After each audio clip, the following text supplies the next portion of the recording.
네, 오늘 말씀의 제목은 이중인격자입니다. 그리스도인으로 살아가면서 착하게 사는 것은 무엇일까라는 질문은 우리로 하여금 많은 생각을 하게 하는 질문입니다. 그리고 많은 그리스도인들이 예수 믿는 사람은 무조건 착해야 한다는 그러한 이미지에 갇혀 쉽지 않은 삶을 살고 있는 것 역시 현실일 것입니다. 그리스도인이라면 누군가의 무리한 부탁에 거절하지 못하고 부당한 대우를 받아도 그저 감내해야 한다는 압박을 받고 그래야 은혜롭다라는 소리를 듣습니다. 한 예를 봅시다. 직장에서 상사가 부하 직원을 비인격적으로 대하거나 공금을 횡령하는 것을 목격했을 때입니다. 여기에 대해서 마음이 뭔가 끓어오르지만 비판하지 말라는 말씀을 오해해서 또 일단 분란을 일으키지 않으려고 침묵하는 경우가 있습니다. 사실 이것은 겉으로는 평화로워 보이지만 정의가 무너지고 있는 것입니다. 그럼에도 이러지도 저러지도 못한 상황, 이것이 오늘날 많은 그리스도인들이 처한 착한 사람 콤플렉스에 갇힌 그리스도인의 실상이 아닐까 생각합니다. 겉으로는 예의 바른 척하는 욕심 많은 사람들이 그리스도인들에게 예수 믿는 사람이세요? 라고 하면서 여러분에게 희생을 강요하지 않았습니까? 여러분에게 양보를 강요하지 않았습니까? 여러분에게 손해를 강요하지 않았습니까? 그런데 정말 우리를 절망 가운데로 모는 것은 이런 억지 논리에 빠져서 또 속아서 정말로 호구처럼 당하고 있는 자신을 발견할 때입니다. 이럴 때면 마음속 깊은 곳에서 이런 탄식이 터져나옵니다. 내가 정말 이러려고 예수를 믿나? 정말 별것 아닌 것 같은 것이지만 정말로 우리를 힘들게 하지 않습니까? 이럴 때 이런 생각도 듭니다. 우리가 어쩌면 잘못된 영적 짐을 지고 있는 것은 아닐까? 오늘 하나님 말씀을 통해서 우리가 나누고자 하는 것은 우리의 이런 묘한 질문과 우리가 짊어지고 있는 무거운 짐에 대해서입니다. 그리고 그것에 대한 반응입니다. 보통 우리에게 선하다라는 것은 한없이 나약한 이미지를 가지고 있습니다. 뭔가 좋은 것을 남에게 양보하고 남보다 좋지 않은 것을 먹어야 하고 남보다 좋지 않은 것에 머물러야 하고 다른 사람이 마음껏 부려먹기 좋은 것, 이렇게 이야기하다 보니 저는 적어도 이런 착한 사람이 절대 되고 싶지 않습니다. 이런 착한 사람은 본인에게 유익한 것은 하나도 없습니다. 하나 있네요. 저 사람 참 착해요 라는 칭찬. 그러나 그것도 칭찬인지 조롱인지 모르겠습니다. 그런데 말씀에는 그리스도인은 선한 자가 되어야 한다고 하고 그리스도인의 믿음은 그의 선행으로 나타난다고 했는데 이런 나약한 그리스도인에 대해서 어떻게 생각합니까? 그런 그리스도인이 되고 싶습니까? 예수님께서는 우리를 위해 희생하셨으니 그렇게 따라야 하지 않는가, 이런 논리인가요? 이렇게 이야기하다 보니 성경에서 착한 일을 행하라고 한 것이 적어도 이런 것은 아니라는 의심이 조금 들지 않습니까? 이 논의를 위해서 선함 또는 선행이 무엇인지부터 살펴봅시다. 일단 이 말들의 어원을 살펴봅시다. 선이라는 것은 한자입니다. 어원을 살펴보면요, 착할 선자는 양양자에다가 말씀 원자가 합쳐진 글자입니다. 또는 그 말씀원 대신에 입구자라고 하는데 뭘 해도 의미를 규정하는 데는 상관이 없어서 그냥 풀이하겠습니다. 일단 양은 희생물입니다. 그것은 가장 좋은 것이어야 합니다. 권력자가 가질 것이기 때문입니다. 말씀안에 대해서도 풀어보면요, 위에는 매울 신자 또는 송곳, 이것을 의미합니다. 그러니까 매울 신자, 찌른다라는 의미예요. 찌른다. 그리고 입구자는 원래 이 제사에 쓰는 그릇이나 또는 제단을 의미합니다. 그러니까 이것은 뭐냐면 선하다라는 것은 양을 두고 양을 찔러서 제단 위에 놓는 것, 이것이 선이라는 의미입니다. 그러니 어질서는 그 의미가 희생의 의미가 있습니다. 이런 이미지면 우리가 보통 알고 있는 호구에 해당하는 선한 자의 모습이 바로 한자에서 표현하는 선입니다. 이것은 반대로 어질다의 뜻의 선을 이런 이미지로 덮어씌웠다고 볼 수 있습니다. 그러니까 우리가 볼 것은 선이라는 한자를 볼 게 아니고 어질다라는 우리말을 보아야 할 것 같습니다. 우리말을 봅시다. 우리말은 어질다는 무슨 뜻이냐면요. 분해보면 그 다음에 진이다. 이 두 가지로 해석을 합니다. 그러니까 이건 무슨 의미냐면 정신을 차리다. 우리가 예전에 어질다라는 건 얼차려 이런 거 있죠.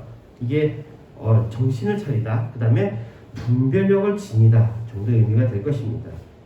또 다르게 분석하는 사람도 있습니다. 어질다라는 이 의미를 얻다와 지니다로 분석하기도 합니다. 그러니까 어떤 깨달음을 얻은 것을 지닌 것, 이것을 어질다라고 하는 겁니다. 깨달음을 지닌 것. 그렇다면 원래 있던 선은 깨달음을 얻은 상태 또는 사리분별이 정확한 것을 의미했다고 볼 수 있습니다. 제가 의도한 뜻이 여기에 나타나 있는 듯 보입니다. 영어도 한번 볼까요? 영어도 선하다는 굿입니다. 이 굿은 영어에 또 신은 갓이죠. 갓.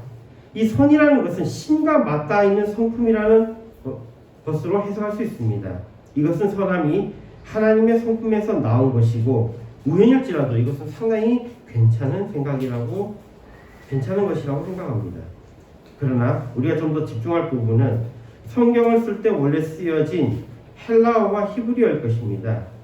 헬라어로는 이 선이라는 것은 아가토스입니다. 아가토스. 제가 고대 철학을 공부할 때 참 많이 집중했던 단어입니다. 이것은 기본적으로 탁월함에서 출발합니다. 이것은 나약함의 선함이 절대 아닙니다. 이것은 아주 적절함을 표현하는 것입니다. 가장 잘 맞는 것, 가장 큰 유익을 주며 가장 아름다운 것, 가장 훌륭하고 순수한 것을 말합니다. 아주 능동적인 의미를 가집니다. 그럼 히브리어도 봅시다. 히브리어는 토브입니다. 창조 때 하나님께서 보시기에 좋았더라 하신 바로 그 단어입니다. 토브. 기계가 제 용도대로 잘 돌아갈 때, 음식이 맛있을 때, 어떤 것이 보기 아름다울 때, 어떤 것이 듣기 기쁠 때, 어떤 행동이 율법에 부합할 때, 삶이 풍요롭고 평안한 상태일 때 바로 이 단어를 씁니다. 적절한 것인데 그냥 적절한 것이 아니라 풍성하게 적절한 것을 바로 이 토브를 표현합니다. 일단 여기까지 단어를 살펴보면 세상 사람들이 원하는 나약함의 선의 이미지는 성경에서 원래 의도하는 것과는 엄청나게 다르다라는 것을 알게 될 것입니다. 성경에서 말하는 선은 아주 적절하면서도 풍성한 것입니다. 이런 선함이 절대로 나약한, 마음대로 부리기 좋은 그런 것일 수 없습니다. 결국 선함이란 단순히 유약한 친절이 아니라 하나님의 질서와 목적에 부합하는 강력한 상태를 의미합니다. 예수님의 말씀을 흔히 무조건적 굴복을 해석하는 사람들이 많습니다. 오늘 본문 말씀인 마태복음 5장 39절에서 40절을 봅시다. 나는 너희에게 이르노니 악한 자를 대적지 말라. 누구든지 내 오른뺨을 치거든 왼편도 돌려대며 또 너를 송사하여 속옷을 가지고자 하는 자에게 겉옷까지 가지게 하며. 먼저 밝히고 싶은 것은 이 말씀의 해석의 여지가 많은 구절입니다. 많은 목사님, 신학자 등을 비롯한 그리스도인들이 이 구절에 대해서 다양한 견해를 가지고 있고 이것은 뒤집어서 이야기하면 여전히 우리에게 거울과 같이 희미하게 보이는 영역이기도 합니다. 그러나 오늘 주제에 따라서 이 말씀에 대해서 또 하나의 견해로 풀어가 보려고 합니다. 이 관점으로 오늘 본문을 다시 읽어보면요, 그동안 알던 무기력한 순종과는 전혀 다른 메시지가 보일 것입니다. 즉 무조건적 굴복이 아니라 고도의 승리를 가르치고 있다고 볼 수 있습니다. 먼저 전제로 말씀드릴 것은 시대에 따라서 상황에 따라서 선이 드러나는 선행이 다르다라는 말씀을 드리고 싶습니다. 제가 정리한 선은 아주 적절한 것이며 하나님의 원래 질서에 부합한 것으로 이것은 최고의 풍성한 가운데 있는 것을 의미한다고 했습니다. 그렇다면 이 선이라는 것은 사회의 시스템이나 사람들의 성향에 따라서 다르게 드러나야 한다는 것입니다. 즉 선이 드러나는 선행은 그 모습이 때에 따라, 시대에 따라, 장소에 따라, 사람들에 따라, 그 상황에 따라 다르게 나타나야 한다는 것입니다. 극단적인 예는 안정화된 사회에서는 살인은 강력하게 금지되는 것입니다. 그러나 정복 전쟁을 벌였던 이스라엘 왕 다윗은 누구 못지않게 많은 살인을 저질렀습니다. 또 갈멜산에서 엘리야는 직접 칼로 수많은 우상 숭배자를 죽였습니다. 그리고 이것은 어떻게 보면 선행입니다. 상황에 따라서 극단적으로 선행이 다르게 나타난다는 것입니다. 이것을 전제로 다음에 예수님의 말씀을 이해해 봅시다. 먼저 예수님은 악한 자를 대적지 말라고 말씀하십니다. 주목할 것은 악이 아니라 악한 자입니다. 즉 선이 아니라 선행에 대한 말씀이라는 것입니다. 악한 자에 대한 선행은 다음을 말씀하십니다. 누구든지 오른편 뺨을 치거든 왼편도 돌려대며, 근본적인 것이 아니라 근본적인 것이 드러나는 행위에 대한 것입니다. 이 말씀을 이해하기 위해서는 그 당시의 상황에 대해서 이해하는 것은 도움이 될 것입니다. 당시 유대 사회에서 오른손잡이가 누군가의 뺨을 때리려면 손등으로 쳐야 했습니다. 오른손잡이가 뺨을 칠 때는 항상 왼편 뺨을 치게 되겠죠. 그러니까 오른편을 때린다는 것은 손등으로 친다는 것입니다. 사실 이것은 지금도 유효하죠. 손등으로 오른뺨을 살살 치면서 네 주제를 알라고 포근하는 장면은 지금도 드라마나 영화에서 볼 수 있고 사실 삶에서도 경험하신 분들도 있을 것입니다. 그러니 예수님 시대에도 손바닥이 아닌 손등으로 뺨을 치는 행위는 단순한 폭행이 아니라 상대를 인격적으로 완전히 말살하려는 극도의 모욕입니다. 그런데 예수님은 여기서 실제적인 지혜를 가르치십니다. 그것은 왼뺨을 돌려대라는 것입니다. 이것은 무슨 뜻일까요? 나머지도 때려주세요 라는 비굴한 항복이 아닙니다. 왼뺨을 돌려대므로 법에 어긋나게 해서 동등하게 싸우겠다는 의미입니다. 당시 유대인들의 관습법인 미슈나, 이 미슈나라는 것은요 모세오경을 성문 토라라고 그러거든요. 이 토라에 대해서 그것을 어떻게 살아야 하는지를 규범으로 정리한 법전이 미시나인데, 이 미시나의 바바까마 그 8장 6절에 이렇게 되어 있습니다. 타인에게 상해를 입히거나 모욕을 줬을 때 치러야 할 구체적인 배상금이 여기에 명시되어 있습니다. 이것에 따르면 상대방의 뺨을 손바닥으로 때리면 보통 200주 정도의 배상금을 물어야 합니다. 200주면은 데나리온으로 같은 단위거든요. 그러니까 200데나리온이고 1데나리온이 한 사람의 하루의 임금이라고 그러니까 200주면은 200일치의 임금에 해당하는 것입니다. 그러니까 뺨을 한 대 때리는 것으로 인해서 200일치의 그 임금이 날아가는 거죠.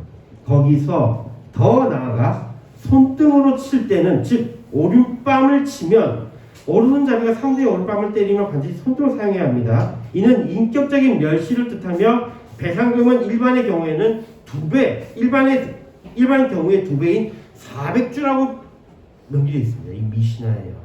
바바까마 8장 6절에 명시되어 있습니다. 이렇게 보면 상대방이 정말 당황하겠죠. 만만하게 보고 오른뺨을 툭툭 쳤더니 왼뺨을 댄다? 적어도 이 사람이 뭘 알고 있다? 미시나를 알고 있다는 것입니다. 이 일로 이 사람은 일단은 왼뺨 맞았잖아요. 오른뺨 맞았잖아요. 오른뺨 맞았으니까 일단은 얼마를 받는 거예요? 400주. 400주면은 1년치 이상의 임금에 해당합니다. 즉 연봉을 한 방으로 받고, 그리고 또 뭘 돌려대는 거예요? 왼편을 돌려대면 거기에 200주가 더 더해지니까 2년치 연봉이 해결되는 겁니다. 엄청난 돈을 지불해야 함을 의미합니다. 소위 우리말로 금융치료를 당하는 것입니다. 흥분해가지고 이 사람이 약간 때렸다. 자신과 동등한 인격적으로 인정했다는 것과 동시에 법적 근거를 스스로 만들게 됩니다. 이렇게 보면 정말로 정교한 조언이지 않습니까? 예수님의 말씀은 굉장히 지혜롭고 정교한 조언입니다. 그럼 이것만 그러냐? 그 다음 것도 봅시다. 또 너를 송사하여 속옷을 가지고자 하는 자에게 겉옷까지 가지게 하면, 이 말씀도 살펴봅시다. 출애굽기 22장 26절에서 27절에 내가 만일 이웃의 옷을 전당 잡거든 해가 지기 전에 그에게 돌려보내라. 그 몸을 가릴 것이 이뿐이라. 이는 그 살의 옷인즉 그가 무엇을 입고 자겠느냐?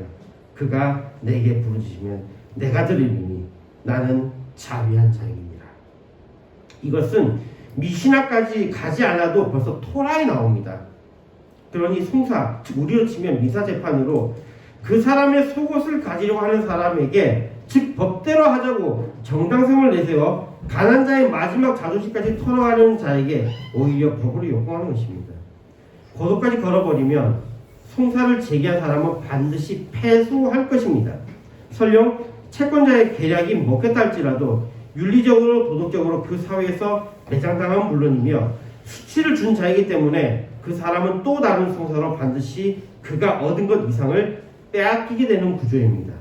채권자는 법을 이용해 이익을 취하려 했으나 오히려 재판장에 모인 사람들 앞에서 자신의 잔인함만 증명하는 꼴이 되면서 더 큰 송사에서 바로 이 법정에 모인 사람들은 그의 잔인함과 모욕 준 것에 대한 증인이 되어버립니다. 하나만 더 볼까요? 오늘 본 말씀 뒤에 한 구절만 더 봅시다. 마태복음 5장 41절입니다.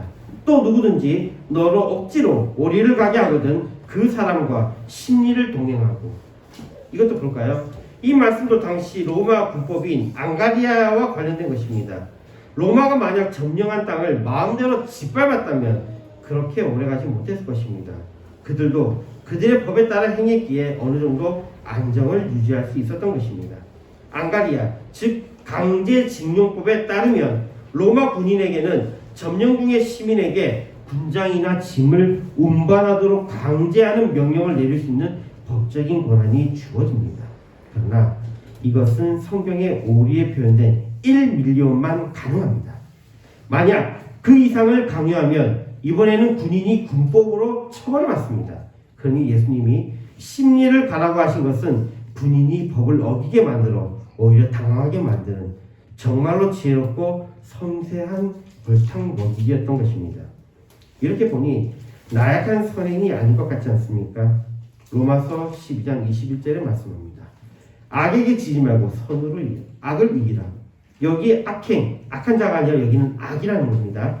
이것에 대항해서 선으로 이기라는 말씀입니다. 악한 자는 누구보다 악을 잘 알고 있는 자입니다. 그들은 선한 우리가 악으로 절대 이길 수 없습니다. 무기력하게 당하는 것은 악의 영역입니다. 악의 힘이 더 강해지는 것입니다. 선이 있을 자리를 빼앗아가는 것이 문제입니다. 악의 논리로 예를 들어 폭력, 억압, 탐욕으로 즉각적으로 대응하면 우리는 반드시 지게 됩니다. 우리는 오히려 하나님의 방식, 선이라는 더 높은 차원의 무기로 악의 고리를 끌어내야 합니다. 이러한 악에 대항할 수 있는 선행이 무엇인지는 우리가 깊이 기도하고 묵상하며 고민하며 찾아나가야 할 것입니다. 우리는 반드시 강력하게 악에 저항해야 합니다. 그리고 하나 확실한 사실은 주님이 이기셨듯이 우리는 반드시 승리합니다. 세상이 상상도 못할 방식으로 반드시 승리할 것입니다.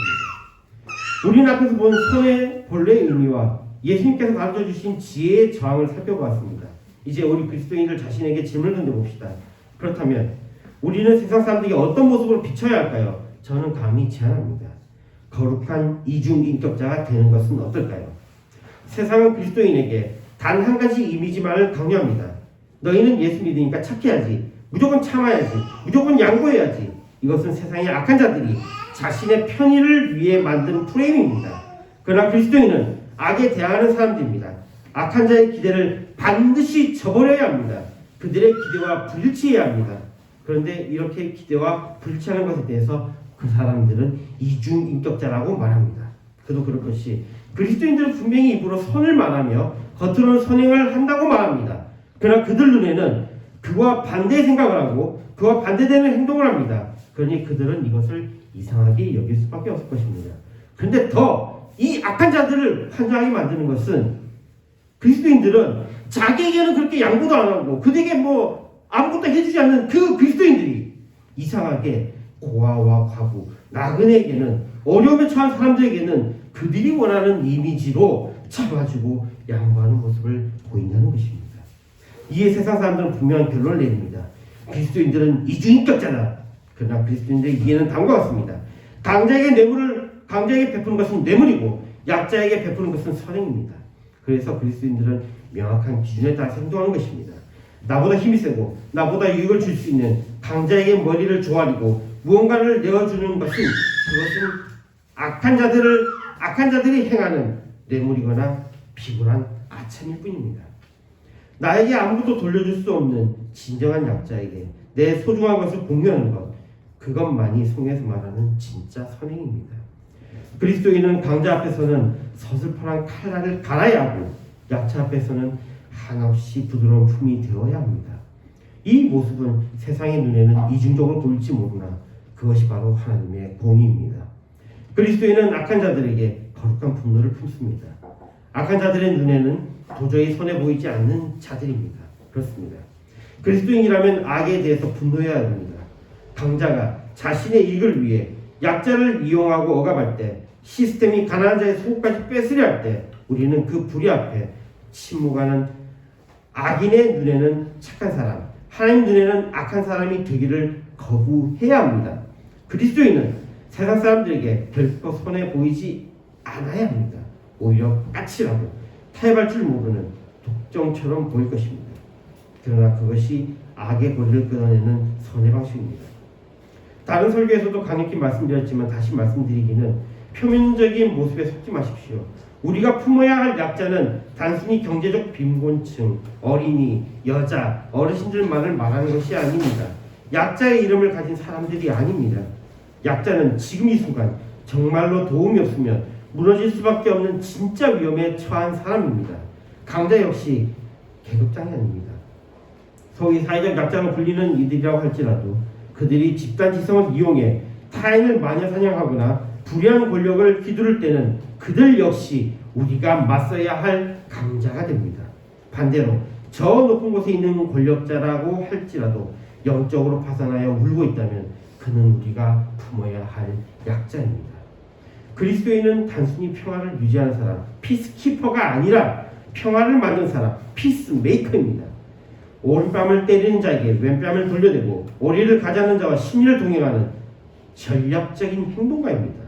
비겁하게 피하는 것이 아니라 불의와 정면으로 맞서 싸우는 사람들입니다.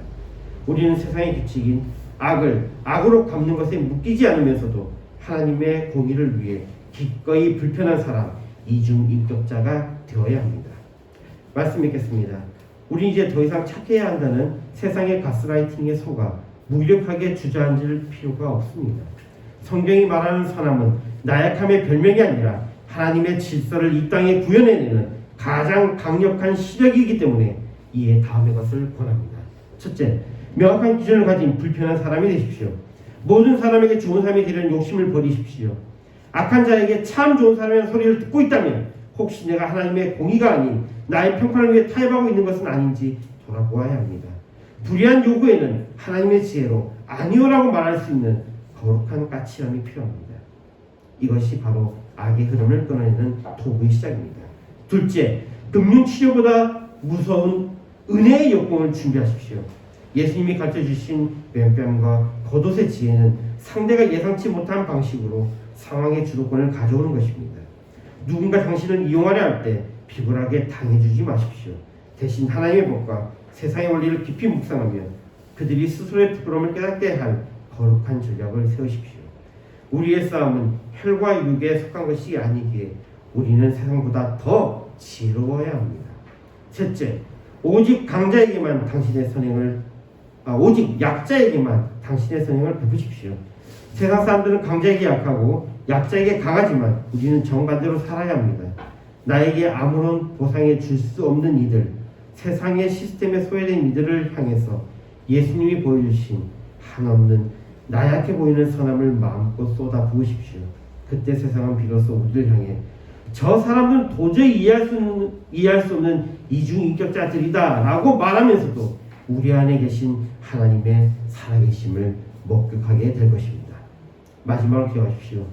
우리가 이렇게 살 수 있는 이유는 우리 뒤에 따르는 하나님의 선하심이 있기 때문입니다.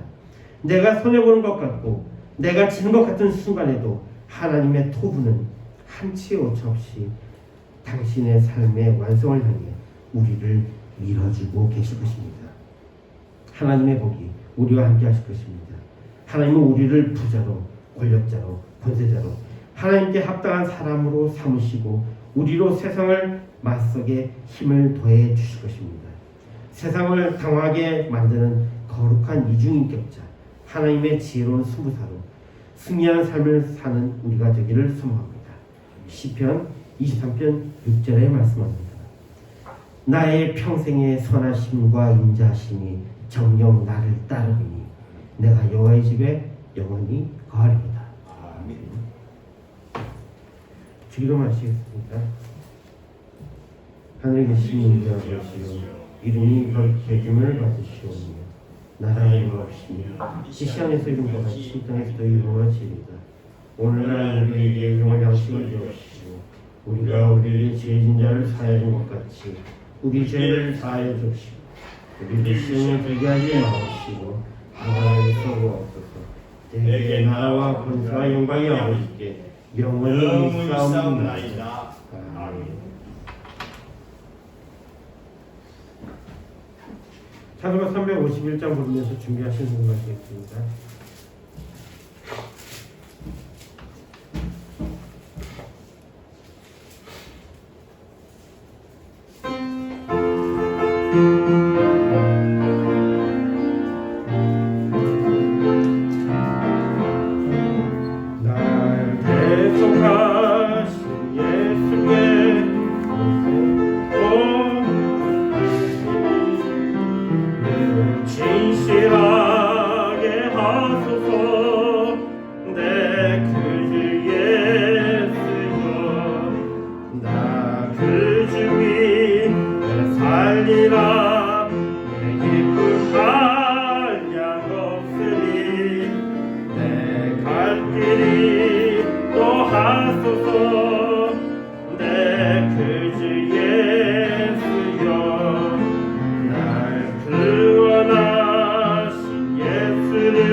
기도하겠습니다.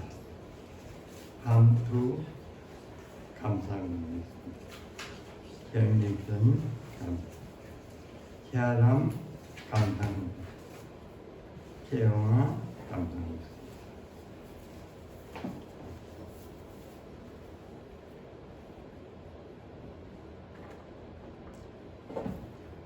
좋으신 하나님 감사합니다. 복되고 귀한 날 주시고 저들에게 은혜를 베주심을 감사합니다. 온 나라가, 온 세계가, 또 이 나라 민족의 한국이 예수 그리스도 안에서 복된 하나님의 은혜를 입은 귀한 세계인 줄 믿습니다. 주의 성령으로 더욱더 충만케 하시고 역사해 주시옵소서. 이 땅에 한 일이 다 예수 안에 있는 이 사실을 잊지 말게 하시고 예수를 구주 믿고 구원받는 들 살리도록 주여 도와 주옵소서. 이 시간에 감상금 아버지 위로금 드린 손길 우리 하나님 축복해 주시고 그 손이 복된 손이 되게 하시고 그 손이 사람 살리는 손이 되게 하여 주옵소서. 이 예물이 쓰이는 곳에 하나님의 나라가 확장되게 하시고 사람 살리고 영혼 살리게 하옵소서. 감사를 드리고 예수님의 이름으로 기도드리옵나이다. 아멘. 찬송가 3장입니다.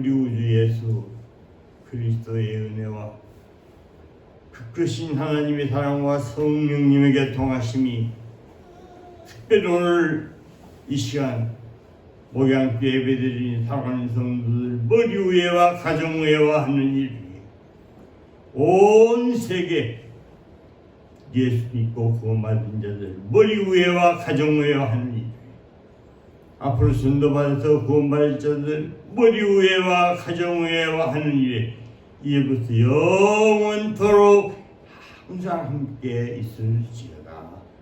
아멘.